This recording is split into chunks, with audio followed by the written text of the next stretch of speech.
Masih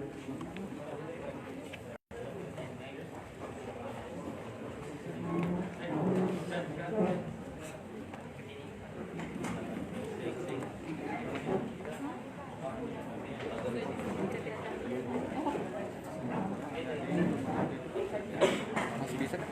Masih bisa? Kasih dingin masih bisa.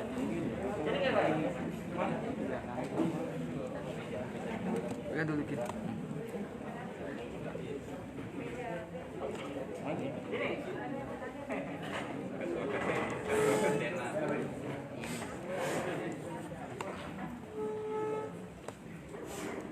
Gak muat ini.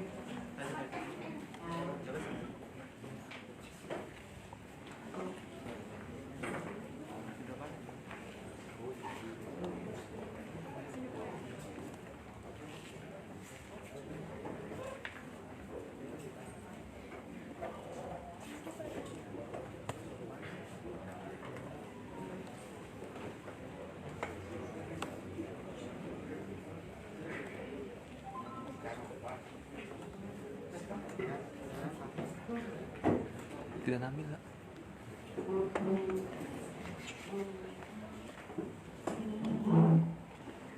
Kasih pendek kembali Ki. Kasih pendek kembali.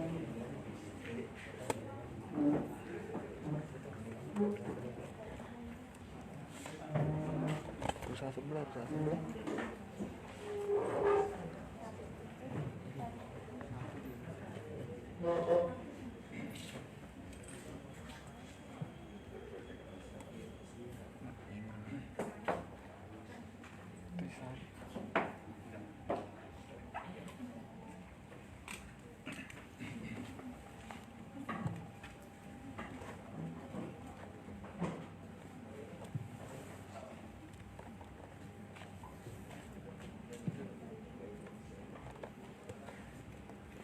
Bismillahirrahmanirrahim. Selamat malam dan selamat datang kami ucapkan seluruh para tamu dan seluruh hadir yang sempat hadir dalam acara diskusi publik dengan tema memperkuat transformasi pelayanan publik menuju daerah wajah yang bersih dan bermartabat. Assalamualaikum warahmatullahi wabarakatuh. Baik, acara pertama pembukaan oleh MC yang sedang berlangsung. Acara selanjutnya, pembacaan doa oleh Saudari Amani Saputra. Kepada saudara dengan hormat dipersilakan.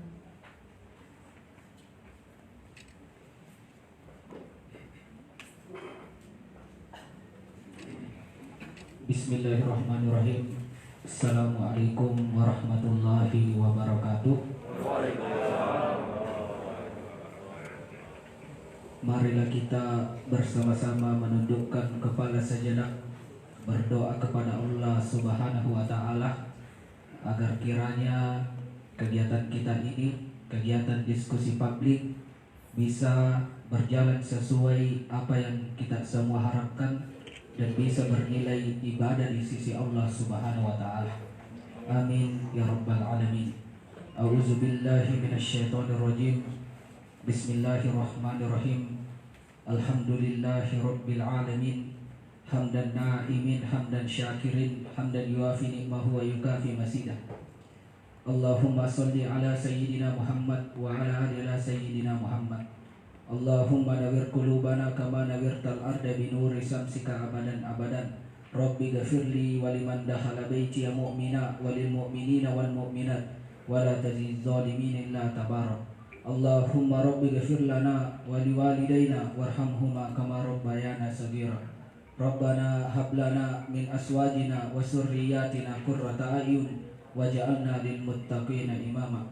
Allahumma rabbi ghafir lil muslimina wal muslimat wal mu'minina wal mu'minat al ahya'i minhum wal amwat innaka sami'un qaribun mujibud da'wat wa ya hadiyal hajat. Rabbana atina fid dunya hasanah wa fil akhirati hasanah wa qina azaban nar. Subhana rabbika rabbil izzati amma yasifun wa salamun alal mursalin walhamdulillahi rabbil alamin. Wassalamu alaikum warahmatullahi wabarakatuh.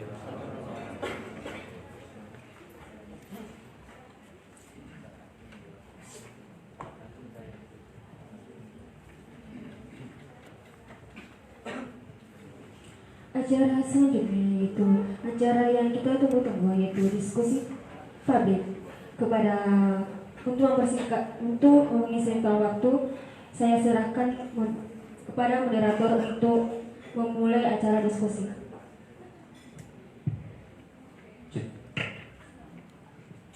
Bismillahirrahmanirrahim. Assalamualaikum warahmatullahi wabarakatuh. Selamat malam, salam sejahtera untuk kita semua. Rahli saudari Waisli Amri, kedatang Milisani Amri, Yaqbalu Qawli. Alhamdulillah, pertama-tama kita bersyukur kepada Allah Subhanahu wa taala atas berkat limpahannya sehingga kita bersama-sama hadir di tempat ini, tentu dalam hal agenda yang bagaimana sangat penting untuk kita diskusikan bersama. Mudah-mudahan dalam kegiatan ini mendapatkan berkah, manfaat, dan nantinya solusi-solusi dan apa yang kita harapkan untuk mencapai tujuan dalam kegiatan ini. Tentu salawat kepada baginda Rasulullah Sallallahu Alaihi Wasallam. Allahumma shalli ala sayyidina Muhammad. Beliau sang revolusioner sejati yang membawa kita dari tatanan jahiliyah sampai tatanan ilmiah pada kesempatan hari ini. Alhamdulillah, pertama-tama yang kami haturkan banyak terima kasih kepada Bapak Bupati Wajo selaku narasumber pertama, Dr. Haji Amran Mahmud, SOS MSI. Terima kasih banyak Bung atas waktu dan kesempatannya sehingga bisa meluangkan waktunya bersama-sama menghadiri kegiatan dari Himpunan Mahasiswa Islam MPO Cabang Wajo. Terima kasih banyak Bung kami haturkan. Tentu hadir pula narasumber kedua yang dari pakar akademisi hukum. Beliau ini masih fresh ilmu pengetahuannya dan akan nantinya memberikan beberapa gagasan-gagasan dan pandangan kaitan dengan tema nantinya akan kita diskusikan. Terima kasih banyak Bapak Dr. Andi Baumalarangan SH MSI atas waktu dan kehadirannya yang sangat luar biasa. Tentu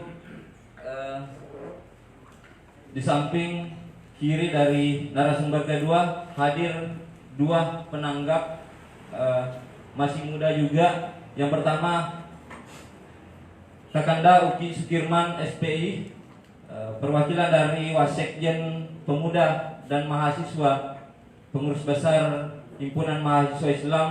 Beliau juga masih bergelut di dunia pendidikan di Pasca Sarjana Universitas Hasanuddin. Terima kasih banyak Anda atas kerelaan waktunya untuk bersama-sama hadir di tempat ini. Dan hadir pula penanggap kedua, narasumber yang sangat kita hormati pula, Kakanda Sudirman SHMSI. Beliau Ketua Pelita Hukum Independen. Nanti akan bagaimana secara independen hukum dan beberapa gagasan dan pendapat yang akan dihaturkan Kakanda. Baik hadirin, tentu yang paling saya hormati pula kepada OPD, Organisasi Perangkat Daerah Lingkup se-Kabupaten Wajo. Terima kasih banyak Ayahanda, Kakanda atas waktunya bisa memenuhi undangan dari kami dalam hal kegiatan dialog publik jilid 2. Bagaimana jilid pertama kita sudah langsungkan di Warkop Wing pada momentum Hari Sumpah Pemuda 28 Oktober 2021 yang lalu. Tentu yang saya banggakan kepada kawan-kawan seperjuangan, teman-teman saya dari keluarga besar Himpunan Mahasiswa Islam Majelis Penyelamat Organisasi Cabang Wajo, Dinda yang sempat hadir. Mungkin beberapa yang sangat luar biasa atas antusias dari kawan-kawan. Terima kasih banyak. Tentunya yang paling kami hormati pula yang terakhir dari tokoh masyarakat, tokoh pendidik, tokoh agama yang sempat hadir pada malam hari ini. Terima kasih banyak Bung atas waktu dan kebersamaannya. Baik, langsung saja kita mulai diskusi jilid 2 dengan tema memperkuat transformasi pelayanan publik menuju daerah Wajo yang bersih dan bermartabat. Nah, ada beberapa hal yang ingin kita petik dari tema ini, menindaklanjuti daripada diskusi pada momentum 28 Oktober kemarin, beberapa minggu yang lalu. Alhamdulillah pada kesempatan ini hadir beberapa pakar dan narasumber yang terbaik. Beliau juga ini selaku Bupati kita yang akan nantinya memberikan pandangan sekaitan dengan tema yang kita angkat. Kemudian juga kita berikan kesempatan kepada narasumber kedua dari pakar akademisi hukum. Tentu pada kesempatan ini saya mau izin memimpin jalannya diskusi pada kesempatan ini. Jadi sebelum saya serahkan kepada narasumber, tentu saya minta kepada audiens dan para tamu undangan untuk berkenan tenang dan tidak memberikan diskusi juga di belakang.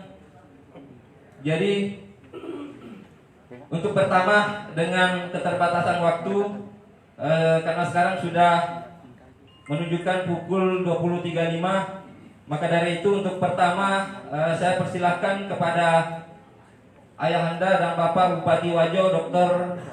Haji Amran Mahmud, SOS MSI, selaku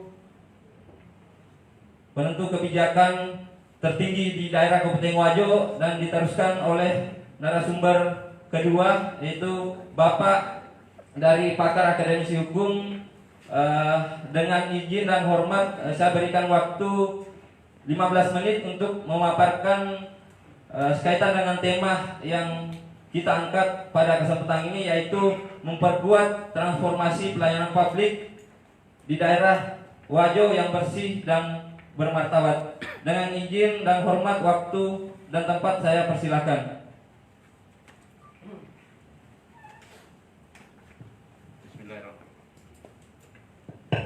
Bismillahirrahmanirrahim. Assalamualaikum warahmatullahi wabarakatuh. Alhamdulillah wa syukurillah, la haula wa la quwwata illa billah. Selamat malam, salam sejahtera untuk kita semua. Yang saya hormati Ibu Sekretaris Daerah Kabupaten Wajo, yang saya hormati Kepala Badan Pertanahan Kabupaten Wajo, yang saya hormati para Kepala OPD dan juga camat,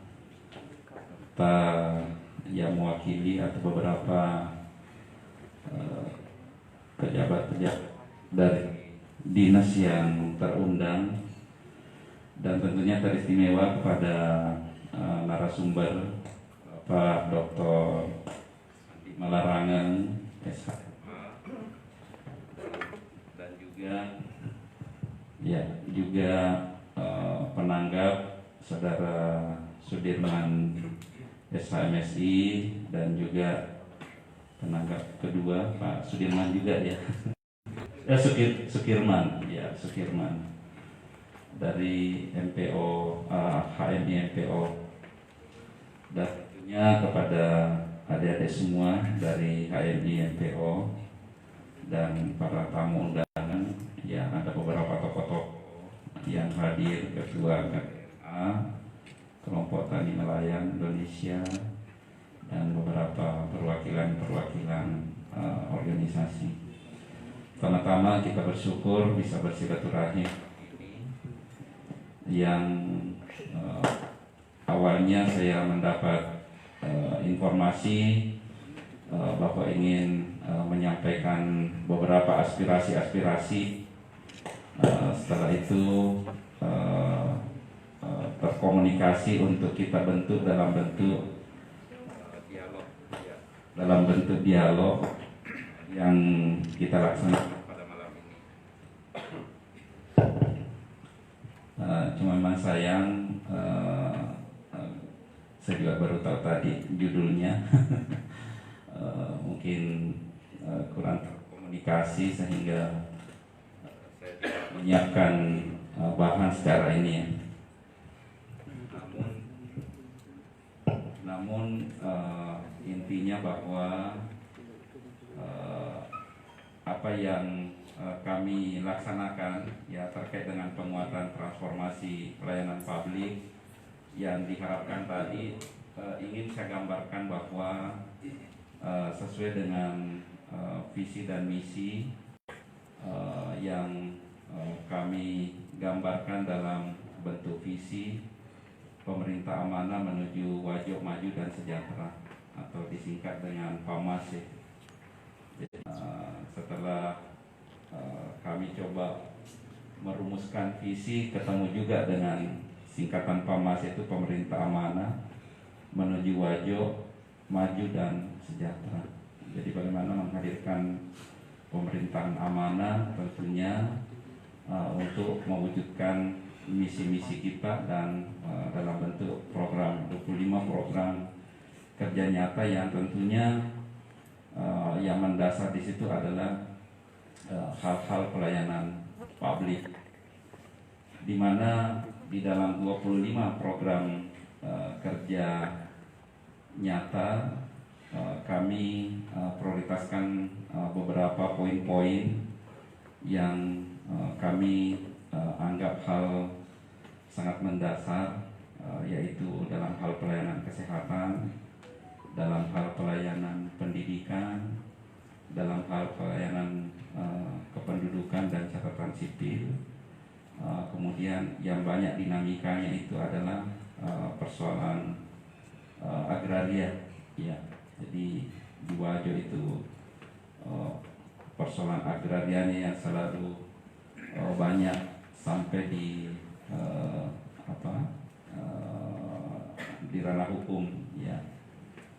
Mulai dari PPPN 14, kemudian transmigrasi kita, Lempong, ya, dan masih beberapa yang di Abanuange dan seterusnya. Kemudian di dalam program itu kami juga lebih memprioritaskan infrastruktur yang dalam bentuk infrastruktur jalan, ya, karena menganggap bahwa seluruh sektor-sektor perekonomian masyarakat kita kalau tidak didukung dengan infrastruktur yang kami selalu istilahkan 3L, laleng, ledeng, listrik, ya. Jalanan dalam bentuk 1000 km jalan mantap, karena jumlah jalan di Wajo ini 1000,8 km. Jadi ada yang sudah mantap, ada yang setengah mantap, ada yang perlu direhab, ada yang perlu diganti, ya. Itu ada klasifikasinya. Itu sudah ada semua dalam RPJMD, sudah ada semua indikator-indikatornya yang kita selalu lakukan setiap tahun. Capaian-capaian bisa kita buka semua dokumen-dokumennya itu. Kemudian listrik, ya, mulai dari kelistrikan rumah tangga.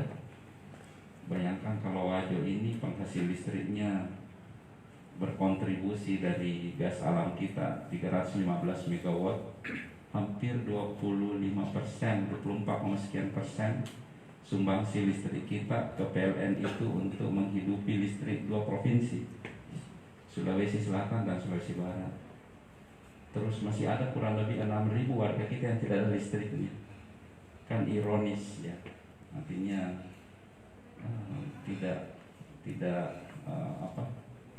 tidak seimbang dengan penghasil listrik, baru ada warganya yang tidak punya listrik. Jadi kami lakukan pendataan, ternyata ada hampir 6.000 yang belum ada listriknya, sehingga kami bekerja keras, ya, berupaya dengan program APBD kabupaten, provinsi, pusat, melalui Kementerian SDM, demikian juga dengan CSR, dan meminta juga desa-desa untuk turut berpartisipasi. Mudah-mudahan sampai 2024 kita bisa selesaikan ini, membantu warga kita yang tidak ada listriknya dengan program listrik gratis. Kemudian penerangan jalan umum kita, ya, PJU kita luar biasa, ya. Jadi bahkan jangankan PJU, jaringan listrik pun masih ada yang kalau mau diukur dari Kampung Baru, penghasil gas kita itu, penghasil listrik power plant kita, diukur ke Abanuange itu cuma berapa kilometer di situ. Ya, istilahnya kalau di bahasa Bugis kan sifat dempe kami. Dari Kampung Baru ke Abanuange itu satu tempat di sana itu ada satu kampung di situ, dusun, ada yang tidak ada listriknya. Ya, ada beberapa tempat yang saya selalu masuki tidak ada listriknya, sehingga ini kita lakukan kerjasama dengan PLN, dan ini alhamdulillah beberapa kita sudah tuntaskan, dan termasuk jaringan ke pertanian. Jadi jangankan sekarang ini jaringan ke rumah tangga, jaringan ke rumah penduduk, jaringan pertanian pun kita bantu untuk memberi akses listrik supaya bisa menggunakan listrik pompanisasinya tanpa lagi dengan menggunakan tabung gas, sehingga biasa langka dulu gas tabung gas karena didominasi dibeli oleh petani-petani kita. Ya, itu gambaran, ya, tentang kelistrikan. Kemudian ledeng, ya, dua macam, ledeng ke pertanian, ledeng ke rumah tangga. Ya, mohon doanya, mudah-mudahan karena kita sudah buat bisnis plan-nya, kita sudah membebaskan lahan untuk water treatment plant. Insya Allah tahun depan mungkin sudah ada upaya pembangunan bertahap untuk bisa menghadirkan 200 liter per detik. Ya, setidak-tidaknya Kota Sengkang sudah bisa 24 jam ditambah dengan pinggir-pinggir 5 kecamatan, ya, karena Sitolo, Mamana, Bela Sabang Paru, ya, TP sendiri, ya. Jadi itu terkait dengan air bersih. Malah kita berharap seandainya kemarin tidak COVID, kita berharap bisa sampai 100%, ya, seluruh wilayah kita Kabupaten Wajo, dan mudah-mudahan kita juga bisa menyehatkan PDAM, karena saya dapat itu PDAM itu utangnya 3 miliar. Ya, saya dapat pertama saya ini karena tidak bisa kalau PDAM-nya sendiri yang tidak sehat, maka kita benahi juga. Jadi luar biasa banyak kita ini, sehingga hal-hal yang layanan mendasar buat masyarakat untuk menggerakkan roda perekonomian, menggerakkan berbagai dinamika ini, itu masih banyak hal-hal yang harus kita progres, ya. Nah, olehnya itu pada kesempatan baik ini, khusus untuk di kesehatan, kita menghadirkan Otodotoro itu untuk membantu kedaruratan, ya. Utamanya biasa ibu-ibu yang tiba-tiba sudah butuh pertolongan, tiba-tiba mau melahirkan, ini kita hadirkan Otodotoro supaya bisa darurat, yang kecelakaan atau tiba-tiba butuh bantuan tidak ada yang membantu keluarganya dengan kendaraan, nah itu dengan Otodotoro. Nah, karena di tahun pertama kita hadirkan 5, rencananya tahun berikutnya, tapi karena COVID, ya kita tidak bisa berdaya. Nah, tetapi 5 ini sudah sedikit membantu untuk 5 zona. Kemudian tahun ini kita menghadirkan BPJS UHC 100%, ya, untuk membackup kesehatan warga kita. Ya, di 2019 tahun pertama saya dilantik, hampir setiap saat saya ditelepon Pak Desa, ya, tokoh masyarakat, ada warga kita tidak bisa keluar di rumah sakit karena tidak mampu membayar, ya, tidak bisa menyelesaikan pembayarannya, ya, karena mereka tidak punya BPJS. Kalau diurus BPJS-nya 14 hari baru bisa aktif, ya kan tidak mungkin menunggu 14 hari baru ditangani. Ya, tentu ini banyak hal yang kadang-kala kami urunan dengan OPD untuk membantu warga kita yang sudah kesulitan karena tidak ada lagi, nanti Bu Sekda yang jelaskan, tidak ada lagi Jamkes, dan tidak ada lagi dana talangan, tidak boleh lagi kita lakukan. Makanya kami kerjasama dengan Lazismo, kerjasama dengan Basnas, ya, kami bantu mereka dengan kendaraan untuk membantu itu, dan mereka membantu kita pada saat ada yang tidak bisa ditangani melalui BPJS atau kemampuan regulasi pemerintah begitu. Nah, itulah segala upaya-upaya kita lakukan untuk membantu, tetapi tentu masih jauh dari harapan, masih ada sering terjadi 1-2 kondisi yang terus kita hadapi, utamanya dalam hal konflik pertanahan kita. Saya kira banyak PR kita. Alhamdulillah saya sudah sampaikan ke Pak Kepala Badan Pertanahan, kalau ini mampu kita selesaikan PTP 14, PT Lempong, transmigrasi, ya, ada lagi satu yang sedang berjalan Pak, apa lagi? Malimpung, ya. Nah itu luar biasa, ya. Kalau ini kita bisa selesaikan, lain kalau dibantu dengan ahli-ahli hukum untuk ini membantu, ya, saya kira ini bisa kita wujudkan. Ya, pada intinya bahwa berbagai layanan-layanan dasar, layanan-layanan publik khusus untuk Dukcapil, kami menghadirkan program paten pelayanan administrasi terpadu kecamatan. Alhamdulillah kecamatan kita sudah bisa melayani perekaman pelayanan ini dan seterusnya, sehingga tidak perlu lagi semua bertumpuk di Dukcapil di sini. Dulu kalau orang Siwa, orang Pitung Panua pergi mengurus keterangan saja di Dukcapil, itu subuh-subuh sudah tinggalkan Siwa, berlomba di situ merebut nomor antrian. Ya, sampai di sana habis atau selesai waktunya dipanggil, kurang lagi 1 lembar dokumennya, atau ada lagi dilupa ini. Kita bisa bayangkan lagi, ataukah sudah diproses, ada lagi 1 di situ, salah ketik saja, ya, namanya misalnya atau tanggal lahirnya. Itu kita bayangkan warga kita dari Siwa 1 jam perjalanan, ya 2 jam bolak-balik, belum dia antri, belum dia tinggalkan, belum kalau terjadi kecelakaan, belum dia tinggalkan pekerjaannya, belum ini. Maka kita turunkan, ya, layanan itu mendekatkan ke masyarakat kita. Nah, itulah berbagai upaya-upaya kita lakukan. Ya, tentu karena adanya COVID-19 di 2020 terpaksa luar biasa refocusingnya, ya. Saya dulu membayangkan jalanan di Wajo ini 2019 sudah kami anggarkan itu lebih 200 miliar.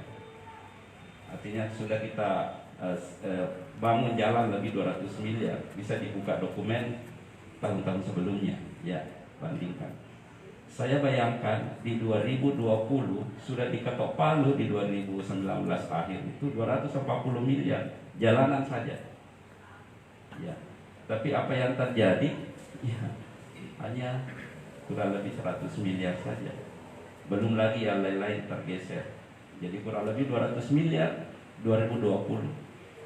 Ya, seharusnya menjadi jalanan. Masuk lagi 2021, sekarang ini tidak ada bedanya postur APBD kita. Ya. Sekarang turun lagi pagunya ke Ibu Keuangan sebelumnya. Ya. Lebih-lebih sekarang ketua tim anggaran, tambah pusing beliau. Ya. Ini tambah pusingnya, ya. Kenapa? Karena pagu anggaran kita sekarang yang mau dibelanja tahun depan ini tidak ada bedanya dengan tahun 2021. Padahal di 2021 ini sudah kita dapatkan insya Allah pinjaman dari pemulihan ekonomi nasional 89 miliar. Ya. Kita bisa membayangkan apa yang kita mau perbuat nanti di 2022. Ya. Pelayanan dasar saja itu sudah tidak cukup. Ya. Belum lagi program-program lainnya. Inilah kondisi ya yang kita alami, sehingga tentu semua ini menjadi catatan-catatan supaya paling tidak informasi ini nyampai kepada kita, kondisi-kondisi yang kita alami bersama, sehingga banyak hal, banyak sorotan ya, kenapa Atakai sampai videonya Pak Sudirman itu viral ya, memperlihatkan sapi yang ada di sana. Kemudian masih banyak ya. Jadi saya rencanakan itu Atakai itu dibenahi dulu infrastrukturnya sampai ke sana. Ya. Tempat-tempat lain kalau tidak baik infrastrukturnya, ya satu kali saja orang datang tidak ada yang menarik. Ya, makanya jalanannya dulu dirapikan, lampu jalannya juga supaya siang malam orang bisa ke sana. Nah itu semua butuh untuk kita bisa atur sedemikian rupa. Ya. Saya kira ini Bapak Ibu saudara sekalian, nanti kita perbanyak dalam diskusi, apalagi ini cukup lengkap kepala OPD saya ya. Ini ada Pak Kadis Lingkungan Hidup yang paling ramai sumbatan air di Pasar Sentral, ada juga Kadis Perkim ya, Kadis Perikanan ya. Ini cukup lengkap. Kalau tidak ada kepala dinasnya yang terundang, ada sekretarisnya ya, ada sekretarisnya, ada kepala bidangnya. Nah, jadi kita bisa kupas tuntas kalau ada hal yang perlu dipertanyakan pada kesempatan ini. Demikian yang dapat saya sampaikan. Terima kasih kesempatan ini. Mudah-mudahan pertemuan ini bermanfaat dan tentunya untuk kebaikan masyarakat Kabupaten Wajo. Demikian, mohon maaf bila mana ada kurang. Wabillahi taufiq wal hidayah. Wassalamualaikum warahmatullahi wabarakatuh. Baik, sangat menarik apa yang disampaikan oleh Bapak selaku narasumber 1 yang wakili dari penentu kebijakan tertinggi di daerah Kabupaten Wajo, dalam hal ini Bupati Wajo, kaitan dengan bagaimana mengoptimalkan pelayanan publik pada yang disusun 25 program kerja. Nah, pada kesempatan ini hadir beberapa instansi atau OPD yang terkait tadi disampaikan Bapak. Nah, selanjutnya untuk mengefisienkan waktu, saya silakan 15 menit pula dari Bapak narasumber kedua, Dr. Andi Baumalarangen SH MH. Waktu dan tempat 15 menit dari pada saat berbicara.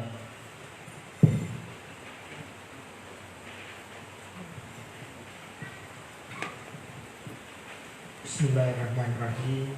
Yang saya hormati Bapak Bupati Wajo, Dr. Amran Mamo.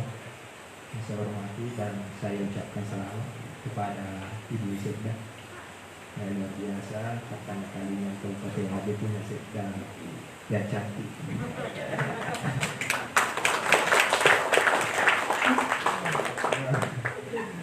Yang saya hormati Ketua PHI,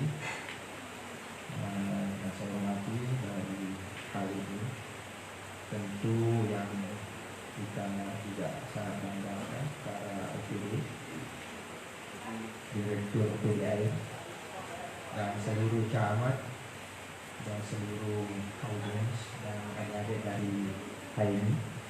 Assalamualaikum warahmatullahi wabarakatuh. Karena di sini pasti ada yang dulu kenal saya tidak sama dengan Pak Sudirman. Beliau ini memang sangat terkenal. Tadi nama saya disebut sebagai Dr. Andi Malarang. Saya ingin luruskan supaya tidak ada kesalahpahaman. Saya Dr. Andi Malarang, tapi tidak ada kaitannya dengan Hambalang dan tidak pernah berurusan dengan KPK. Ya, pernah ada yang mengatakan ke saya mirip Dr. Alfian Malarang, tapi saya langsung mengatakan dia pasti bohongi saya, karena yang benar Alfian Malarang mirip dengan saya.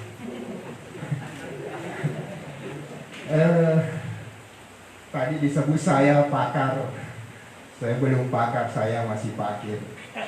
Saya kalau akademisi ya mungkin saya akademisi, karena sejak saya pensiun dari pemilu saya kembali ke kampus.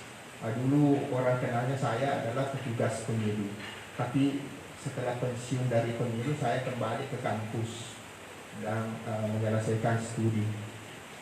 Tentu isi kepala saya adalah teori, bukan praktis. Seperti kalau Pak Bupati memang selain teoritis, dia praktis. Dia isi kepalanya bukan saja teori, tapi dia praktis. Jadi semua itu ada di dalam kepalanya Pak Bupati. Kalau saya, isi kepala saya hanya teori. Nah, tapi sebelum saya mulai, saya laporkan tadi siang sebelum kesini saya sudah divaksin. Meskipun itu vaksin pertama, tapi saya berpartisipasi.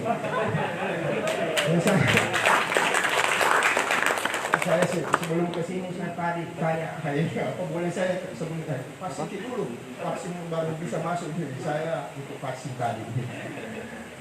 Ya, tentu bahwa trust itu, kepercayaan kita atau kepercayaan publik kepada pemerintah itu sangat tergantung dari kemampuan pemerintah daerah atau pemerintah pusat provinsi itu menghadirkan layanan publik yang maksimal. Jadi ketika kita ingin membuat orang percaya, maka itu harus kita mampu menghadirkan layanan publik itu yang maksimal. Demikian pula sebaliknya, ketika pemerintah itu tidak mampu menghadirkan, pasti kepercayaan atau trust masyarakat kepada pemerintah itu akan anjlok, turun. Nah ini kunci, bahwa ketika kurang kepuasan masyarakat terhadap kinerja pemerintah memberikan layanan publik di atas rata-rata. Nah, tentu layanan publik yang kita masuk di sini bukan layanan publik pada tataran administrasi, tetapi layanan publik itu menyangkut keseluruhan seperti yang disampaikan oleh Pak Bupati tadi. Mulai dari apa tadi, lede, lalang, listrik, itu layanan dasar.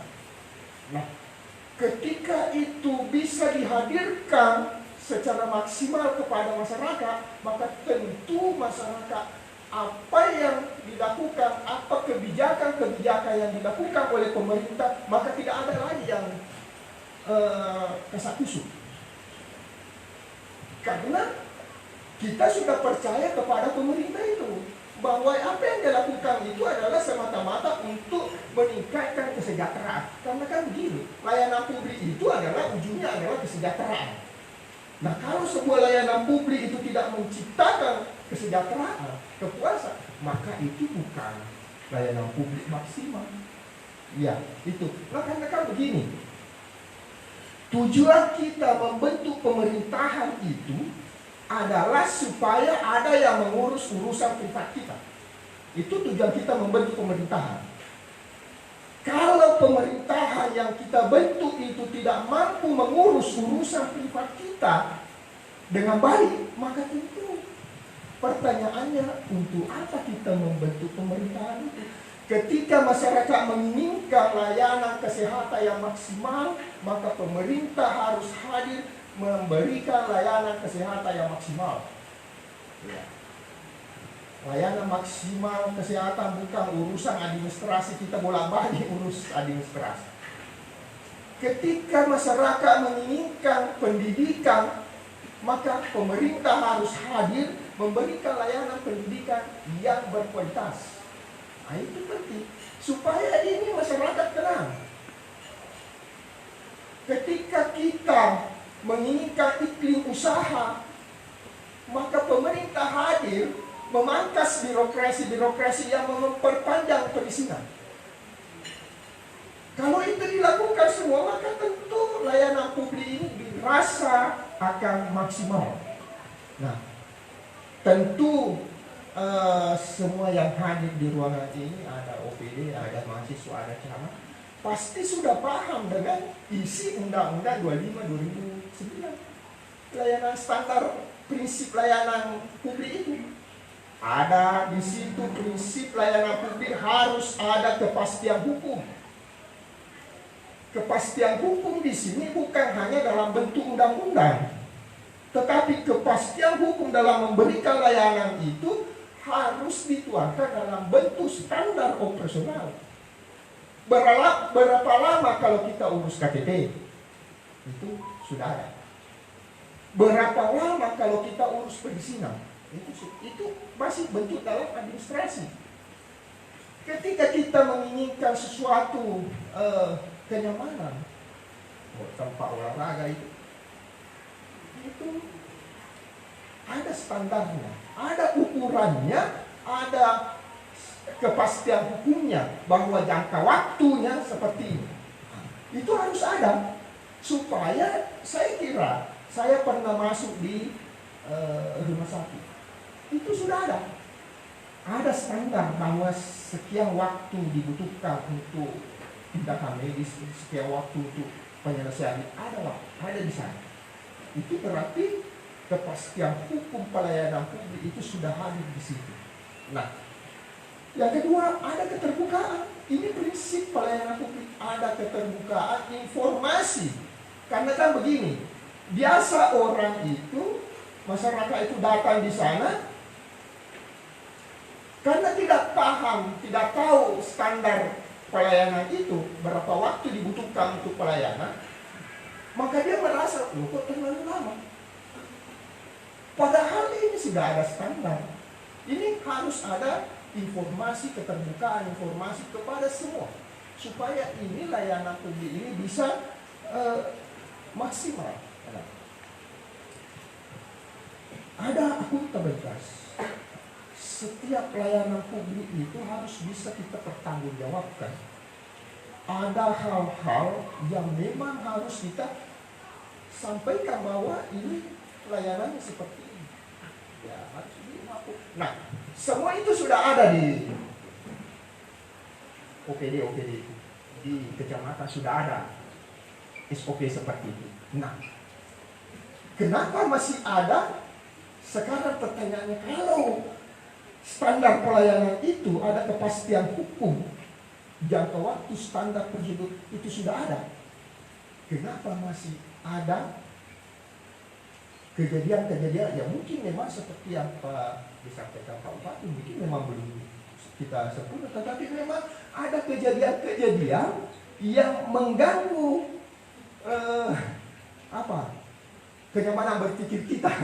Ya, adalah orang yang tidak terlayani dengan baik, bolak-balik. Ya.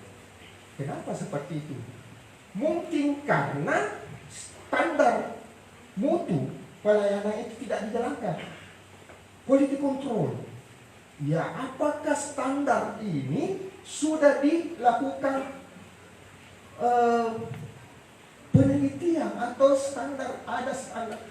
ada standar mutu pelayanan yang rutin kita lakukan. Ya, minta semua. Kalau kami di perguruan tinggi ada namanya sistem penjaminan mutu. Sistem penjaminan mutu ini dilakukan setiap semester. Itu dilakukan, itu diminta tanggapan seluruh stakeholder. Diminta tanggapan, dikasih kuesioner, apa masukan tak? Apa yang kita rasakan setelah melakukan pelayanan, melakukan berurusan dengan kampus kami. Itu ada. Saya pernah ada masuk rumah sakit di Makassar. Itu ada namanya pohon hati. Nah, di situ bukan hanya kalau dia puas dia tempel gambar hati di situ. Ya, itu standar pelayanan. Jadi ada quality control yang dilakukan secara berkala untuk mengetahui opini publik terkait dengan ini, pelayanan ini. Yang kedua, selain quality control tadi, itu mungkin sumber daya manusia. Ya, mungkin apa yang sudah diterapkan di tingkat OPD sampai itu tidak dilaksanakan dengan baik, karena bukan karena tidak mau melaksanakan, tapi mungkin karena ketidakpahaman seseorang yang kalau datang orang berobat tidak punya kartu ini pulang dulu. Padahal seharusnya kan tindakan, bahwa saya pernah ada mahasiswa meneliti tentang itu. Saya katakan bahwa tindakan itu setelah dia datang, orang itu sudah harus diberi tindakan apakah itu tindakan administrasi atau tindakan yang lainnya. Nah, ini yang penting, barangkali orang-orang yang berada di garis depan pelayanan itu harus punya pengetahuan terkait dengan apa yang dia ditugaskan kepada dia. Ya. Itu. Yang ketiga, mungkin memang partisipasi masyarakat ini yang perlu kita tingkatkan kembali. Karena begini, orang taat hukum dan sadar hukum itu berbeda. Taat hukum itu kalau lampu merah tidak ada polisi, maka kita terus. Kalau ada polisi kita singgah. Nah, itu taat hukum namanya. Tapi kalau lampu merah tidak ada polisi, kita singgah. Biar hujan. Tapi dia naik mobil. Kalau naik motor singgah, ambil jas hujan dulu. Jangan nekat situ hujan-hujan. Jadi taat hukum itu orang taat hukum, mengikuti petunjuk hukum karena takut sanksinya. Itu taat hukum namanya. Ketika ada orang mengikuti hukum karena takut sanksinya, berarti dia taat hukum. Tapi kalau ada orang yang menuruti hukum karena dia tahu manfaatnya kalau dia ikuti aturan itu, itulah sadar hukum. Itu sadar dia karena dia tahu kalau saya singgah lampu merah, tidak ada polisi, kalau saya singgah bisa membuat saya selamat. Karena seperti ada tiba-tiba, nah itu sadar hukum. Tapi kalau dia taat hukum, dia tidak peduli itu. Dia singgah karena ada polisi, dia takut ditilang. Nah itu. Nah sama dengan ini, ketika masyarakat itu berpartisipasi menyampaikan, karena begini, kalau ada orang takut tidak mau diawasi, ya, kalau ada orang tidak mau diawasi, dua kemungkinannya, dia sedang bersama orang jahat atau dia sedang berbuat jahat. Itu. Tapi ini partisipasi masyarakat ini itu ya sampaikan, ya sama dengan kondisi saat ini. Ya datang semua OPD, ada Pak Bupati, ada Ibu Sekda, kita semua di sini berdiskusi. Mungkin ini yang disebut tudang si tetangga, saling bertukar pikiran. Nah, jadi itu tiga hal yang ini seperti yang saya sampaikan pada awal tadi, bahwa isi kepala saya itu teori. Ya, tidak sama dengan Pak Bupati, dia teori dan praktisi. Kepala saya terkait ini itu hanya teori. Nah, jadi kalau sekali lagi, kalau masyarakat ingin sadar hukum, sadar akan layanan publik, maka pemerintah harus menghadirkan layanan publik itu secara maksimal. Dan kalau itu dilakukan, maka trust, kepercayaan masyarakat kepada pemerintah itu akan meninggi. Dan tidak setiap ada kebijakan selalu ribu-ribu. Cek mau izin kepada narasumber. Oh iya. Iya, terima kasih. Karena memang begitu dosen, banyak pendapatnya kurang pendapatannya. Jadi terima kasih moderator. Mohon maaf kalau ada kata yang berlebih. Assalamualaikum warahmatullahi wabarakatuh. Sangat menarik apa yang disampaikan oleh Bapak narasumber kedua, pakar akademisi hukum. Sangat menarik. Beberapa kajian beliau bahwa tolak ukur sebuah keberhasilan atau kepercayaan pelayanan publik itu bukan dalam hal tataran administrasi, namun beberapa standar prosedur yang harus dipenuhi, bagaimana mendorong secara berkualitas dan optimal dalam mewujudkan pelayanan publik. Nah, namun sangat menarik apa yang disampaikan oleh kedua narasumber. Apakah ini senada dengan kedua pula penanggap kita? Cek.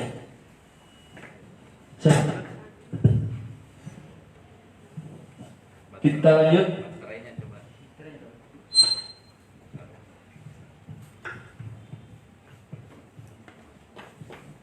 Baik, hadirin yang sekalian yang sama-sama saya hormati, kita aplaus kepada kedua narasumber kita yang sangat luar biasa, sangat mencerahkan pada malam hari ini.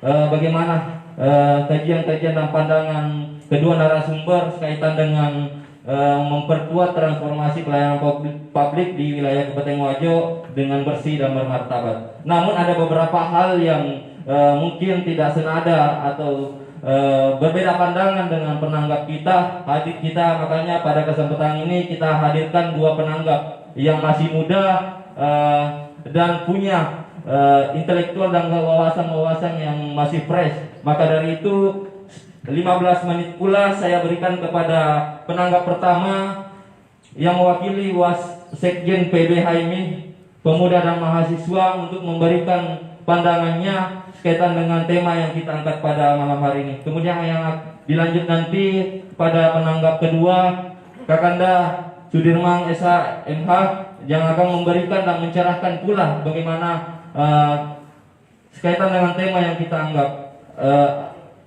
pada kesempatan ini.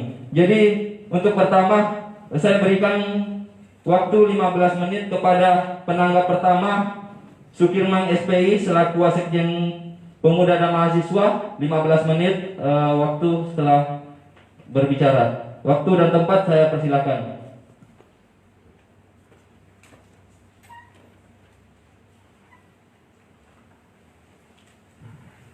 Ya, baik, terima kasih moderator yang sangat menggebu-gebu pada malam hari ini. Assalamualaikum warahmatullahi wabarakatuh. Pertama-tama yang terhormat para narasumber 1 dan 2, Bapak Dr. Haji Amran Mahmud, Bupati Wajo. Kemudian yang kedua, Bapak Dr. Andi Bangwalarangeng. Kemudian yang saya hormati juga penanggap kedua, Kakanda kita, Kakanda Sudirman SH.MH, Ketua Pelita Hukum Independen. Serta yang saya hormati para ibu-ibu, bapak ibu, kepala dinas, camat, dan yang diundang terlampir pada momentum dialog publik yang diselenggarakan oleh HMI MPO Cabang Wajo. Pertama-tama saya diberikan kesempatan sebagai penanggap mewakili Ketua Umum PBHMI, Wakil Sekjen Pemuda dan Mahasiswa tentang bagaimana memperkuat pelayanan publik, transformasi pelayanan publik di daerah Kabupaten Wajo.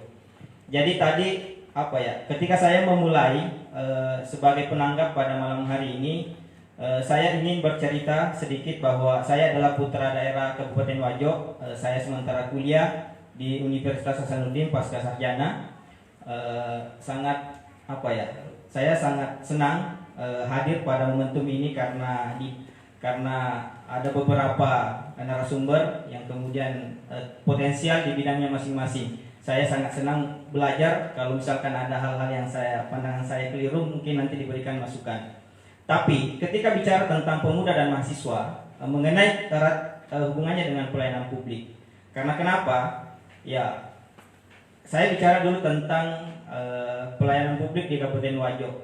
Kalau kita melihat di awal pemerintahan Bapak Bupati Pak Amran Mahmud, ya kami mengapresiasi sebagai seorang pemuda karena di tengah gemuknya birokrasi waktunya beliau dilantik, bagaimana kemudian melakukan sebagai penyederhanaan. Namun bukan berarti bahwa penyederhanaan itu berbanding lurus dengan apa yang kemudian menjadi pelayanan publik. Nah, justru inilah Bapak Ibu sekalian, adik-adik, sebagai orang yang kemudian belajar di perguruan tinggi, karena bicara mengenai pelayanan publik, pemuda dan mahasiswa erat kaitannya mengenai agent of control sebagai mengawasi, dan juga yang kedua adalah menggerakkan.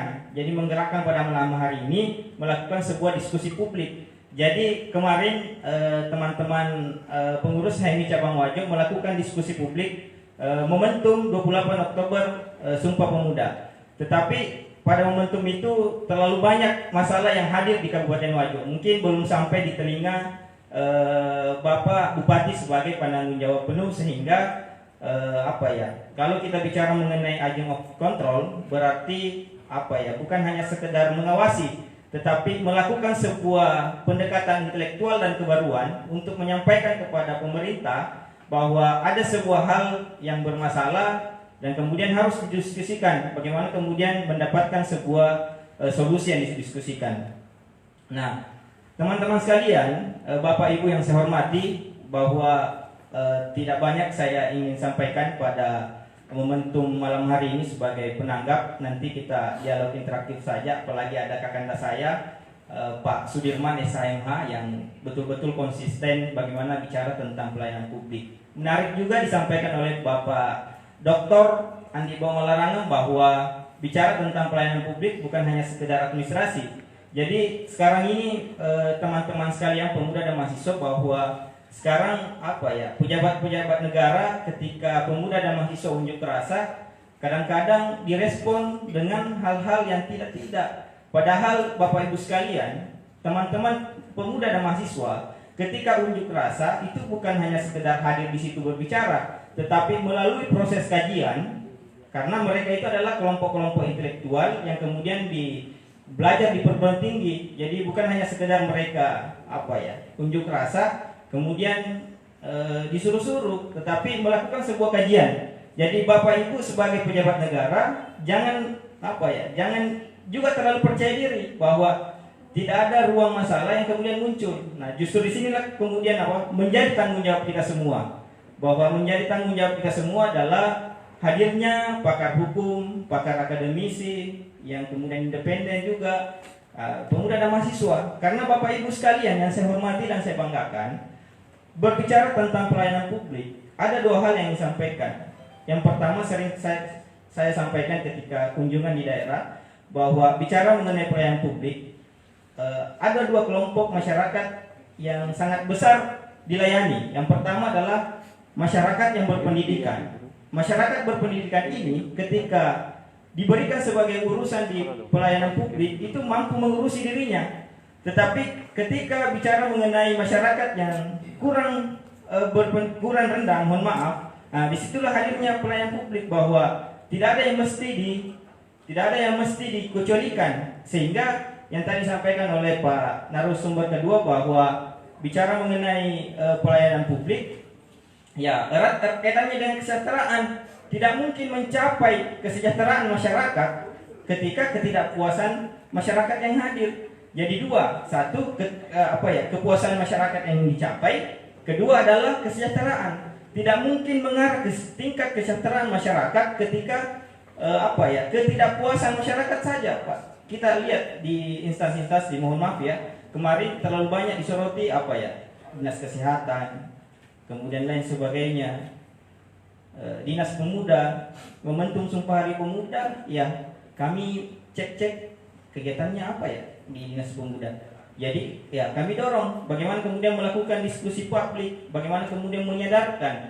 Jadi kegiatan-kegiatan seperti ini, teman-teman sekalian pemuda dan mahasiswa, bahwa ini juga bagian dari pelayanan publik sebagai agent of control. Jadi pendekatannya bukan pendekatan unjuk rasa saja. Ketika ada masalah, kita melakukan sebuah diskusi-diskusi publik, sehingga ada sebuah hal yang didiskusikan, ada solusinya. Mungkin seperti itu, Pak Moderator, karena saya takut juga ditegur karena sangat menggebu-gebu diskusinya pada malam hari ini. Wabillahi taufiq wal hidayah. Assalamualaikum warahmatullahi wabarakatuh.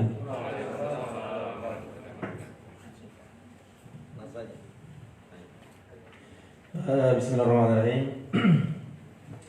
Yang saya hormati Bapak Bupati Wajo beserta jajarannya, ada Ibu Sekda, selamat, baru beberapa hari menjabat. Semoga ini membawa kebaikan bagi masyarakat Kota Wajo. Ada para kepala OPD yang mewakili kepala dinas, Pak Camat, lengkap ya. Kemudian saya hormati akademisi di samping saya, dosen saya. Sejak mengenal beliau belajar terus hingga beberapa detik sebelum acara diskusi ini masih belajar sama beliau. Yang saya hormati ada di ini MPO cabang Wajo Maju, para hadirin sebagaimana undangan terlampir. Assalamualaikum warahmatullahi wabarakatuh. Jadi pertama-tama apresiasi yang setinggi-tingginya kepada jajaran pemerintah Kabupaten Wajo bahwa bersedia berdiskusi dengan adik-adik mahasiswa, bersedia berinteraksi dengan masyarakat seperti ini. Itu sebenarnya pertanda baik bahwa dikaitkan dengan pelayanan publik, memang kita menuju ke pelayanan yang lebih baik karena kita mau mendengar. Itu salah satu indikatornya. Sebenarnya pada malam hari ini saya lebih senang kalau bisa sependapat dengan Pak Bupati, tetapi karena ditunjuk sebagai penanggap ya tentu saya harus mewajibkan diri untuk berbeda dalam hal positif dan konstruktif. Ukurannya tentu Undang-Undang 25 tahun 2009 tentang pelayanan publik. Jadi meskipun berbeda masih terukur juga menurut aturan. Saya mencoba untuk itu. Jadi kalau berbicara pelayanan publik, ini panjang sejarahnya. Pelayanan publik ini meskipun setelah kita reformasi tahun 99, nanti kita mengurusi yang namanya melirik ke layanan publik ini nanti tahun 2009, bulat antara pemerintah pusat dengan DPR RI menetapkan undang-undang itu. Jadi 10 tahun dari reformasi. Nah, sedikit saya mengulas bahwa isu layanan publik ini mengental di pemahaman masyarakat itu bahwa, dan ini menjadi penilaian Bank Dunia pada tahun 2005, layanan publik di Indonesia itu untuk warga miskin sulit untuk mengaksesnya, untuk warga kaya ya dia harus menggelontorkan sejumlah anggaran, sejumlah dana untuk memenuhi layanan publik yang diinginkan, sehingga itu yang menjadi dasar lahirnya undang-undang mengenai layanan publik. Nah, berbicara mengenai pelayanan publik, tadi oleh materi kedua mengiyakan adanya standar pelayanan di masing-masing instansi, dan itu sudah ada. Cuma yang menjadi problemnya kenapa masih ada hari ini mengeluhkan layanan dan seterusnya, ya mungkin kita meneropong ke belakang bahwa standar pelayanan itu memang oleh undang-undang mengamanatkan tidak dibuat oleh instansi hanya untuk pemenuhan formalitas saja, tidak. Itu memang standar pelayanan itu harus dibuat secara partisipatif, menghadirkan stakeholder. Kalau dinas perhubungan misalnya membuat standar pelayanan yang menghadirkan tukang bemor, menghadirkan sopir mobil, menyusun standar layanannya, nah, seperti itu. Itu salah satu contoh. Kenapa saya menyebutkan dinas perhubungan, karena mungkin ini instansi yang jarang kita bersentuhan dengan standar pelayanannya, karena kita bukan sopir mobil, kita bukan tukang bemor, nah, seperti itu. Itu salah satu contoh. Jadi standar pelayanan itu tidak disusun oleh birokrat yang ada di kantor itu sendirian, tetapi melibatkan partisipasi masyarakat.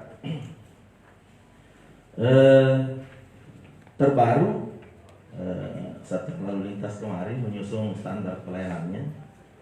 bagaimana pengambilan SIM yang prosedurnya mudah, biayanya memang sesuai dengan sudah ditentukan oleh peraturan perundang-undangan dan bisa berlangsung secara sederhana dan cepat. Jadi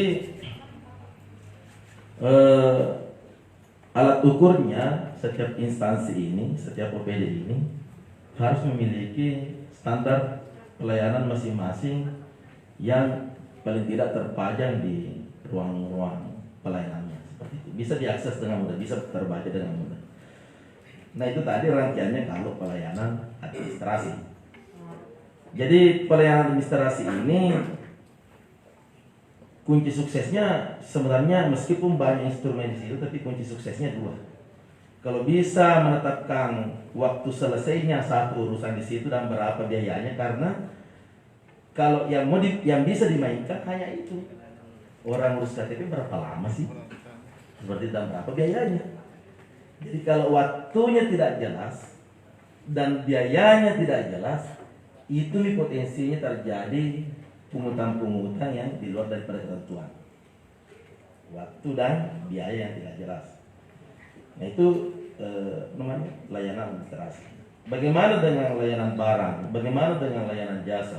Karena layanan publik itu bukan hanya sekedar layanan administrasi, tetapi layanan barang dan jasa. Bahkan kebijakan itu bagian daripada pelayanan publik juga. Jadi kita tidak mengukur bahwa karena petani tidak bersuara menyuarakan ketersediaan pupuk, lantas kita berasumsi mungkin pupuk sudah terpenuhi di tengah-tengah masyarakat. Tidak seperti itu. Bisa saja mereka sudah jenuh menyuarakan itu. Tahun lalu itu juga disuarakan, tahun kemarin, 2 tahun lalu masih itu juga sudah jenuh menyuarakan itu, karena disuarakan setiap saat pun layanan dasar itu tetap tidak terpenuhi. Ya, mereka sudah bukan berdiam karena terpenuhi kebutuhannya, tetapi mungkin diam karena sudah capek menyuarakan hal itu. Nah, seperti itu. Sehingga bagaimana mengukur layanan publik ini sudah hadir di tengah-tengah masyarakat? Tentu monitoring dan evaluasi. Monitoring dan evaluasi. Nah ini saya lihat untuk di Kabupaten Wajo, monitoring evaluasi per OPD-nya ini, per instansinya ini, mungkin ini ke depan yang harus ditingkatkan untuk mengukur apakah layanan-layanan, standar layanan yang terpajang di dinding-dinding kantor kita itu sudah sepenuhnya memuaskan masyarakat. Mungkin kalau kita berdiam di dalam kota Sengkang, ini bukan bermula di pemerintahan ini, tetapi di pemerintahan sebelumnya dan sebelumnya lagi, bahwa setiap kita hujan pasti banjir. Setiap kita hujan beberapa menit pasti banjir. Nah, seperti itu. Nah, apakah kita sudah hadir di situ memberikan pelayanan kepada masyarakat bahwa hujan berikutnya sudah tidak banjir lagi? Karena sampai kapan, apakah kita sudah punya target minimal misalnya 2022, kalau saat sekarang ini kalau hujan yang paling parah misalnya di seputaran sentral dan seterusnya, jalan dari arah Samsat ke Nusa Indah dan seterusnya, jalan Kejaksaan dan seterusnya, jalan Lembu dan seterusnya. Nah, paling tidak dari 5 titik banjir yang paling parah itu, berapa yang bisa dikurangi di tahun 2022? Berapa? Karena tentu masyarakat meskipun menginginkan persoalan ini harus tuntas seketika itu, tetapi tetap kita juga harus menyadari bahwa tidak mungkin juga segampang itu seperti membalik telapak tangan. Tetapi paling tidak targetnya adalah mungkin volumenya, mungkin masyarakat terdampaknya, kita sudah ada ancang-ancangnya, oh seperti ini yang kita target, seperti ini yang kita sasar. Nah itu kemudian kita belum melihat sampai pada posisi itu kita punya capaian program per OPD itu contoh banjir ya. Kalau di rumah sakit atau dinas kesehatan seperti itu juga. Jadi ini layanan meskipun di dinding terpajang seperti itu ada standar layanan dan seterusnya, tetapi setiap saat masih dikeluhkan. Nah ternyata usut punya usut, itu tadi monitoring evaluasinya tidak jalan. Nah evaluasi ini macam-macam. Kalau di rumah sakit itu sebenarnya UPTD di bawah dinas kesehatan, maka monitoring evaluasinya dari kadis kesehatan. Ada juga pengawasnya. Nah, mungkin Ibu Sekda bagian daripada pengawas rumah sakit kalau tidak salah. Yang jelasnya dipimpin oleh Profesor Doktor. Nah kita harus lihat apakah ada monitoring evaluasinya. Karena layanan yang dikeluhkan itu harus dimonitoring evaluasi. Tadi disinggung oleh pemateri kedua juga terkait dengan penempatan SDM. Nah, ini yang paling penting. Karena meskipun aturannya sudah jelas, standar layanannya sudah jelas, tetapi ditangani oleh mereka-mereka yang tidak kompeten tidak bisa jalan gitu Bang. Ditangani oleh orang yang kompeten pun petugas yang kompeten masih ada satu. Betul kan bertanggung jawab yang disampaikan tadi Pak Bupati amanah. Dia harus menghadirkan dalam dirinya, saya bukan pakar agama tetapi kayaknya ini solusi satu-satunya ini. Kalau kita datang menemui pejabat, apakah pejabat tadi itu merasa berdosa sebelum mampu menyelesaikan layanan yang kita harapkan dari pemerintah? Kalau tidak, nah itulah yang terpenggalih. Pasti kita hari ini datang untuk urusan itu, besok masih urusan yang sama, lusa masih urusan yang sama. Kita sudah ketemu dengan orang yang kompeten tapi tidak bertanggung jawab dengan tugas dan tanggung jawab yang diberikan, ya pasti kita bolak-balik dengan urusan-urusan yang mungkin sepele. Sekarang tidak cukup dengan Undang-Undang 25 2009 tentang layanan publik. Kementerian Aparatur Negara, Kementerian PAN RB, Reformasi Birokrasi, baru-baru ini meluncing transformasi pelayanan publik. Ini sekaitan dengan masa pandemi COVID. Jadi bagaimana masyarakat di masa pandemi mungkin tidak perlu meninggalkan rumah, tapi sudah bisa cetak KTP sendiri, sudah bisa cetak kartu keluarga sendiri melalui aplikasi-aplikasi dengan pemenuhan persyaratan yang ada di Dukcapil misalnya. Nah, persoalan berikutnya, apakah semangat dari apa yang dicanangkan oleh kementerian itu kemudian kita sambut di pemerintah daerah Kabupaten Wajo seperti itu? Kalau kita sambut seberapa persen capaian dari target yang disasar misalnya, nah, seperti itu. Jadi berbicara masalah layanan publik ini, itu tadi pentingnya pada bagian akhirnya adalah monitoring dan evaluasi, dan kita harus punya datanya itu, data pembanding. Semisal mungkin kalau PDAM Kabupaten Wajo tadi kita ada utang 3 miliar, ya mungkin targetnya bahwa setelah 2 tahun, setelah 3 tahun, jangan dulu penambahan sambungan apa dan seterusnya menjadi paling tidak berapa utang yang kita bayar di tahun pertama, berapa utang yang kita bayar di tahun kedua dan tahun ketiga, baru kita ke air mengalir 24 jam dan seterusnya. Jadi harus ada ukuran-ukuran dari layanan publik itu dan ditentukan oleh pelaksananya SDM yang bertanggung jawab, kemudian oleh pimpinan yang selalu monitoring evaluasi dari hasil pelaksanaan kegiatan itu seberapa besar capaian dari target yang diinginkan. Mungkin itu untuk pembuka pengantar diskusi. Supaya tidak ditegur, saya berhenti sebelum ditegur. Billahi taufiq hidayah. Assalamualaikum warahmatullahi wabarakatuh.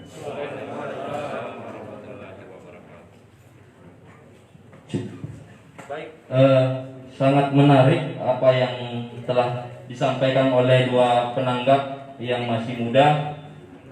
Tentu yang pertama dari Wasekjen PBHMI berbicara mengenai pemuda dan mahasiswa. Tentu peran kita sekarang adalah agent of change ataupun pembaharu pergerakan, bagaimana ikut andil dalam terlibat mengawasi kebijakan-kebijakan dan dari pemerintah. Tentu dengan yang disampaikan beliau dengan konsep pendekatan atau pembaharuan intelektual nantinya bisa memberikan solusi yang konkret dan momentum pada diskusi ini. Kemudian lanjut kepada penanggap kedua, berbicara mengenai undang-undang. Tentu sangat jelas di Undang-Undang 25 pada tahun 2009 tentang pelayanan publik, karena masih banyak birokrasi ataupun pemerintah yang melanggar undang-undang itu. Nah, tentu atas tantangan pada kesempatan ini dan waktu ini masih banyak respon atas masih seringnya terjadi kegaduhan pelayanan publik di daerah Kabupaten Wajo. Pada akhirnya berdampak besar kepada masyarakat Kabupaten Wajo. Kenapa bisa demikian? Ada apa? Tentu penanggap kedua sangat senada dan sama persepsinya, dan mau izin kepada audiens bahwa sebelah kanan kita hadir OKP OPD dari keterwakilan instansi dinas yang terkait beberapa. Jadi makanya dalam kesempatan ini saya berikan kepada audiens ataupun peserta yang ingin memberikan tanggapan ataupun temuan-temuan sekaitan dengan tema yang kita angkat pada kesempatan ini, sebelum saya nantinya serahkan kepada kawan-kawan yang telah melakukan kajian strategis tentang bagaimana kita mencapai tujuan daripada diskusi ini. Untuk sesi yang pertama, saya buka yang pertama untuk kepada audiens memberikan tanggapan ataupun pandangan sekaitan dengan pelayanan publik yang ada di Kabupaten Wajo.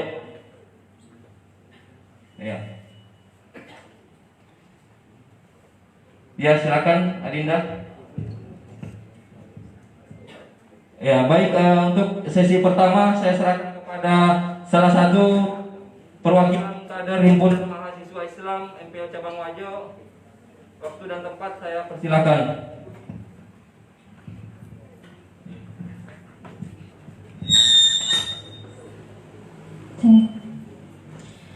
Bismillahirrahmanirrahim. Assalamualaikum warahmatullahi wabarakatuh.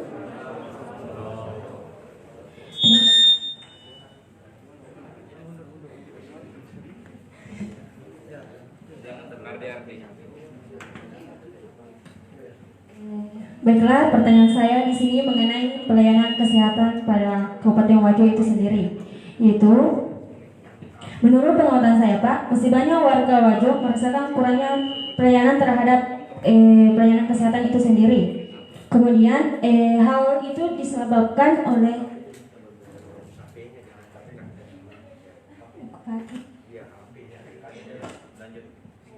hal ini dikarenakan adanya BPJS yang berbelit-belit.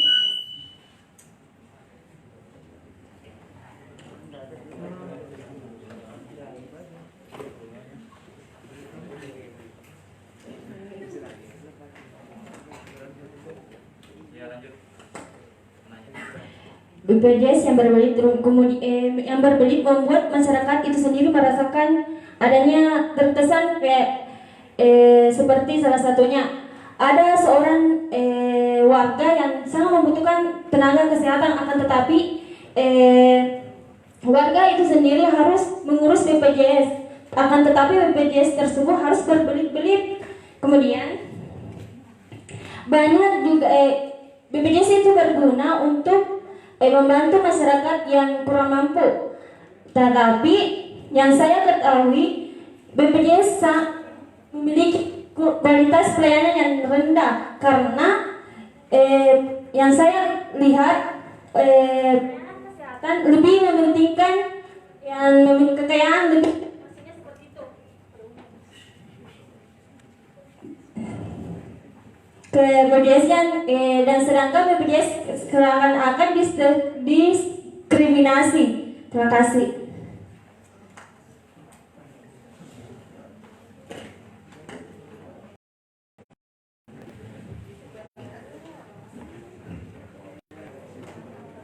Iya, terima kasih Adinda atas pertanyaannya. Sekaitan dengan lebih kepada instansi dinas kesehatan, bahwasanya perlu peningkatan pelayanan masyarakat terkhusus yang menggunakan BPJS. Namun dalam standar prosedur BPJS ini dianggap masih berbelit-belit. Mungkin pada kesempatan ini untuk pertanyaan pertama saya tampung dulu ya. Jadi selanjutnya untuk sesi pertanyaan kedua mungkin dari audiens ataupun peserta diskusi, mohon izin sekali lagi saya sampaikan bahwa jalannya diskusi ini tidak ada yang berbicara selain izin daripada moderator. Nah, untuk kesempatan kedua saya berikan kepada peserta diskusi untuk memberikan pertanyaan. Waktu dan tempat saya persilakan. Silakan Pak.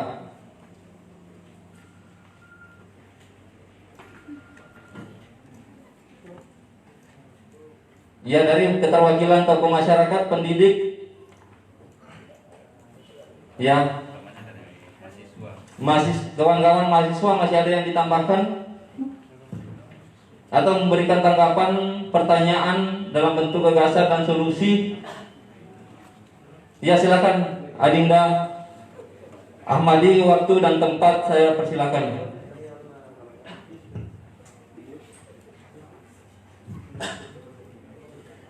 Baik, bismillahirrahmanirrahim. Assalamualaikum warahmatullahi wabarakatuh.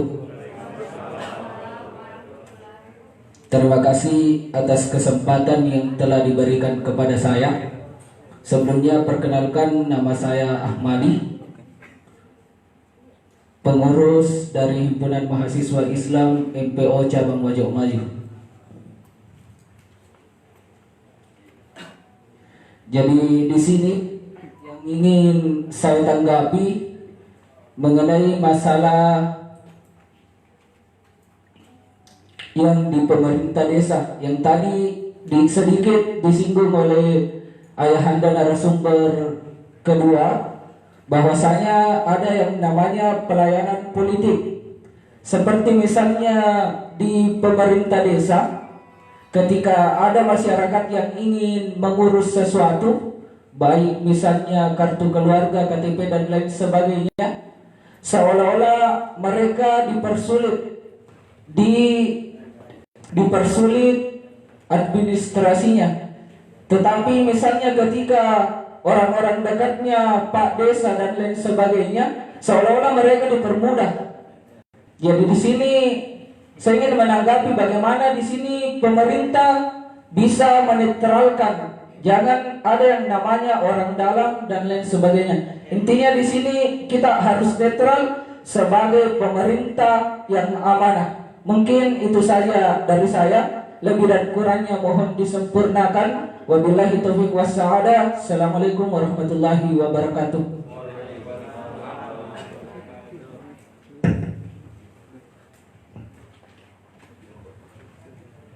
Ya, itulah tadi pertanyaan dari Saudara Ahmadi yang mengatakan bahwa masih banyak problematika yang terjadi khususnya di pedesaan untuk bagaimana pelayanan publik itu sendiri. Makanya pada kesempatan ini mungkin ada gagasan ataupun pandangan dari pemerintah ataupun OPD yang terkait mengenai persoalan itu. Jadi mungkin yang untuk sementara saya untuk 2 sesi saja. Selanjutnya saya kembalikan kepada narasumber memberikan tanggapan, dan waktu saya berikan 5 menit dimulai daripada narasumber pertama, yaitu Bapak Ayahanda Bupati Wajah. Waktu dan tempat saya persilakan. Ya, baik. Tes. Volumenya. Tes. 1. Habis waktu 5 menit. Volumenya. Tes, ya. Baik, singkat ya. Sebelum ke adik-adik mahasiswa, yang pertama tentunya apa yang disampaikan oleh Bapak Dr. Andi Malarangeng segera kita sama-sama sepandangan dengan beliau, ya, termasuk dengan prinsip-prinsip pelayanan publik, ya, dalam hal transparansi, ya, akuntabilitas, kepastian hukum. Memang ini menjadi hal yang selalu menjadi perhatian dari teman-teman para OPD, dan selalu saya ingatkan bahwa setiap langkah-langkah kita itu, kebijakan-kebijakan kita yang mendasar itu adalah bagaimana regulasi, ya. Termasuklah kadang-kala yang sering dihadapi oleh layanan, misalnya di layanan kesehatan, kadang-kala ada SOP yang sudah ditetapkan, tetapi di lapangan itu kadang-kala ada yang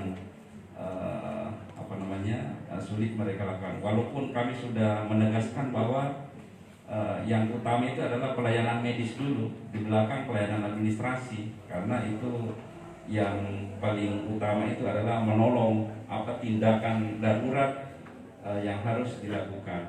Tetapi ya mungkin karena di samping banyaknya pengalaman yang sering dialami oleh tenaga-tenaga kita di bawah, banyak juga yang tidak ada bertanggung jawab, tidak ada ini, sehingga itulah semua proses-proses, sehingga kadang mereka juga menjadi temuan dan seterusnya dalam menyangkut dalam hal pelayanan. Jadi memang harus sinkron juga semuanya. Sama juga yang pernah ditemukan oleh teman-teman pelita hukum, ya, menyangkut ibu hamil yang sudah sekian hari selesai melahirkan, ternyata masih berada di situ di tempat ditemukan, ternyata mereka ingin melihat setiap saat anaknya yang sedang di inkubator, ya, atau dalam dalam penanganan khusus. Sehingga kita kemarin memberi solusi, membuatkan ruang tunggu atau ruang istirahat bagi ibu-ibu yang mungkin sudah sekian hari di sesar, ya, selalu mau menjenguk, melihat anaknya, memberikan ASI kepada anaknya di setiap sekian jam. Itu sampai kita mau mempersiapkan monitor, ya, supaya itu bisa. Artinya pada saat itu bukan berarti kita membiarkan pasien kita yang sudah melahirkan itu tinggal di pelataran, tidak. Tetapi mereka sudah sebenarnya seharusnya di rumahnya istirahat, ya. Itu contoh kecil yang kita hadapi seperti kemarin, sehingga kita mencarikan solusi, sehingga untuk ibu-ibu yang sudah misalnya ini sebaiknya dibuatkan tempat khusus sehingga mereka bisa monitoring anaknya, seperti itu, ya. Kemudian yang kedua, ya, terkait dengan akses bagi warga miskin. Saya kira itu juga yang selalu menjadi penekanan kita, bahwa betul-betul tidak membedakan lagi kepada masyarakat kita, ya, tidak membedakan bahwa dia orang kaya, dia ini, yang jelas layanannya sama, ya, SOP-nya sama. Memang apa yang disampaikan tadi, bahwa di setiap menyusun SOP ini atau aturan yang ada di sana, yaitu sebaiknya melibatkan stakeholder, ya, paling tidak partisipasi masyarakat itu untuk melihat secara empiris, ya. Dan memang dalam setiap perda misalnya menghasilkan perda, itu biasanya ada kajian-kajian empiris, ya, atau kajian akademik yang harus disinkronkan, sehingga butuh banyak referensi, butuh banyak keterlibatan partisipasi masyarakat untuk menentukan satu SOP yang ada. Nah, terkait tadi apa yang dipertanyakan oleh adik-adik kita, masalah BPJS yang berbelit-belit, mungkin nanti Bu Sekda juga bisa menjawabnya. Yang jelas di BPJS itu memang juga ada aturan mereka, ya. Kadang-kadang saya juga biasa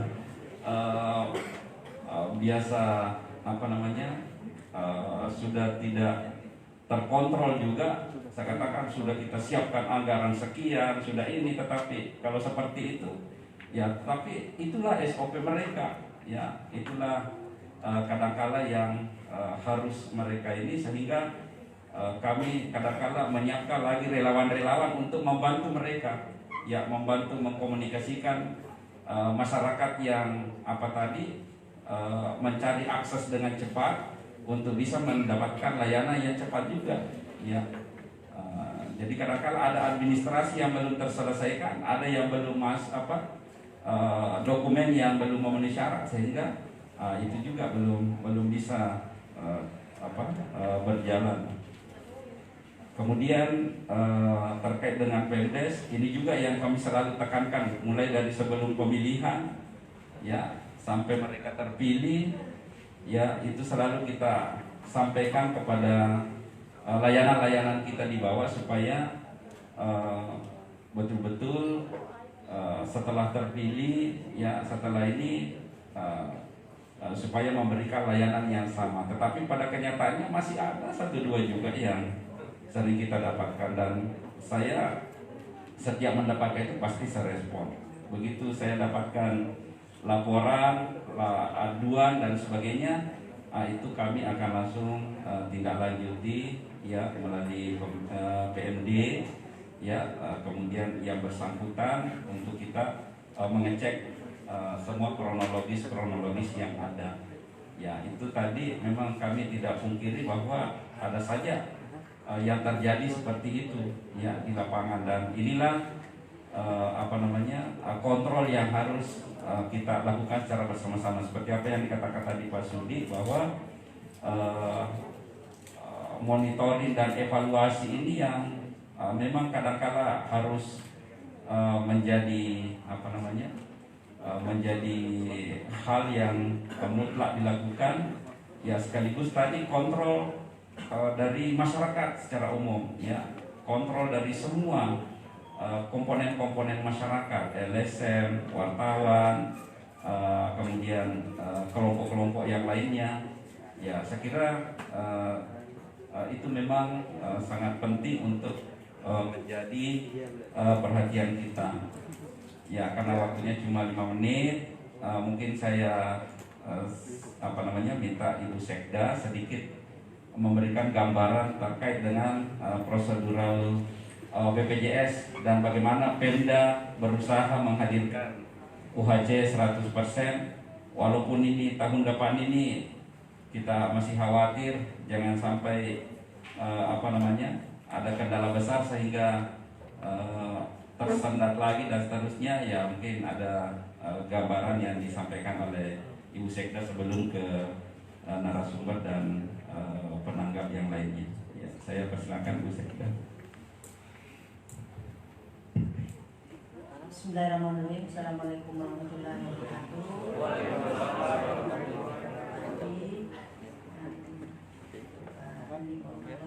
Sebagai salah satu narasumber, adinda kami menanggap, ya, dan cukup care.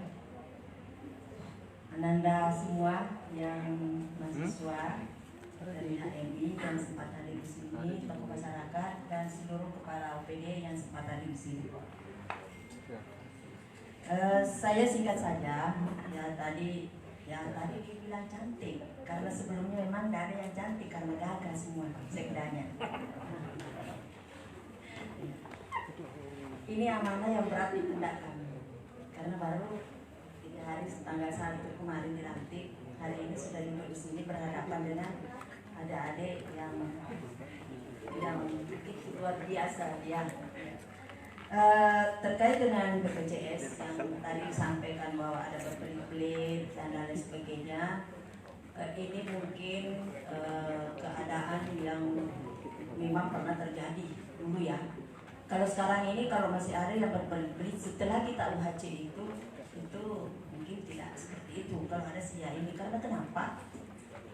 Dengan UHC kita kemarin itu kalau ada warga kita yang butuh itu langsung ditangani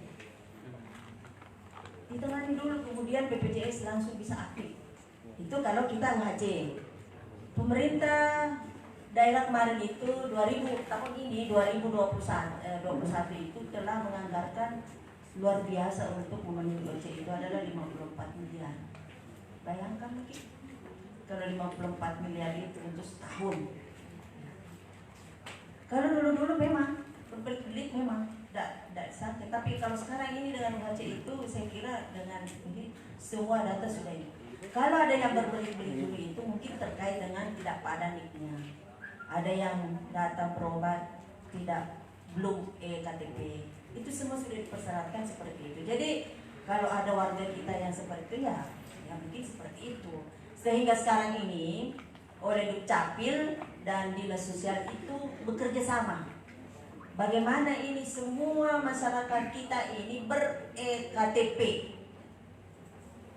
Ya, harus ber-KTP karena semua nanti akan diperhadapkan dengan satu nomor induk itu. Mau berobat, mau kemana, itu nomor induk itu harus satu itu. Jadi mohon adik-adik mahasiswa ini kalau ada orang tua kita, ada sanak keluarga kita belum ada KTP-nya tapi belum KTP, tolong diarahkan ke sana. Dukcapil siap menjemput di lapangan. Yang penting ada data, ada informasi. Tapi kalau hanya satu saja yang menjemput itu, jadi ini peran dari Pak Camat dan pemerintah setempat ini, kepala desa ini, tolong dilihat warga-warga yang seperti ini. Karena ini kalau tidak KTP banyak halangan ke depan untuk mengakses mau ke perbankan dan lain sebagainya harus KTP. Ya itu, jadi harus KTP. Adik-adik mahasiswa juga mungkin kalau mau beasiswa harus KTP. Benar. Nah benar, jadi itu ya. Jadi tolong ini mari kita saling bantu pemerintah daerah ya untuk bagaimana mensinergikan semua kira-kira yang menjadi halangan masyarakat. Ya. Kemudian Pemdes, pemerintah desa. Ya, kalau ada lagi yang harus mendiskriminasi, ya itu perlu penanganan khusus. Kalau ada data ya lapor ke kita ke Pemda ini. Tidak bisa itu bahwa hanya keluarganya yang didahulukan. Dana desa itu bukan untuk Pak Desa, tapi untuk masyarakat desa. Iya. Saya dulu selama ini jadi kepala keuangan, saya ke Pak Desa, tabe, tolong perbaiki administrasi di bawah, ya. Dalam hal kepengurusan di perangkat desa tidak boleh suami tak istri tak semua yang berkerumun di situ. Karena kalau ditangkap Tomito nata dengan istri tak ambillah orang lain supaya rame-rame masih saja jangan berkumpul di situ satu. Ya kan begitu.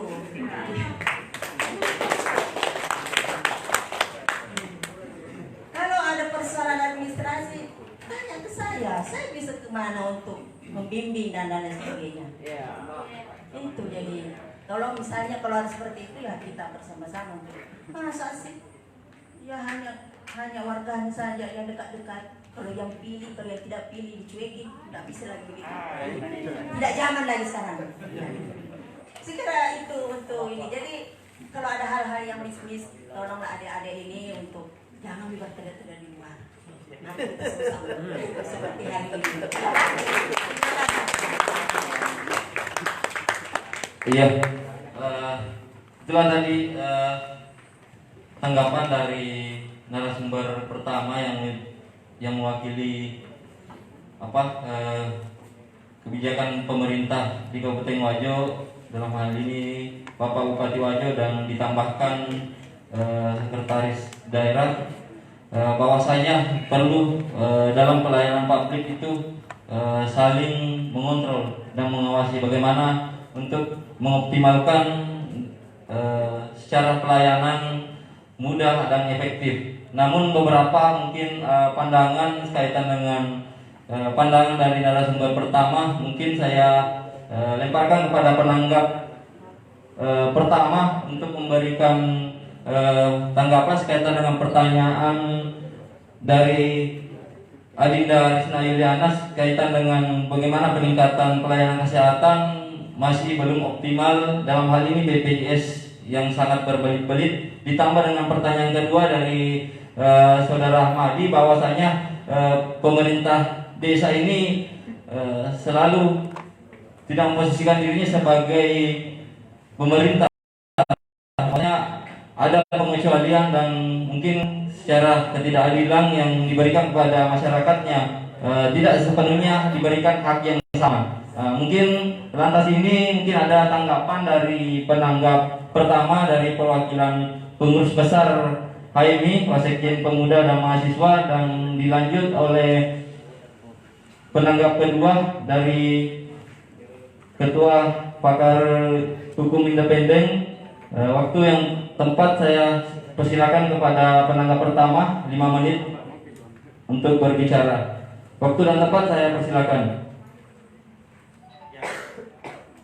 Ya, baik, terima kasih. Pertanyaan yang sangat menarik terkait pelayanan kesehatan. Jadi memang kami perlu sampaikan bahwa memang pelayanan ini harus didorong secara maksimal, karena ya itu tadi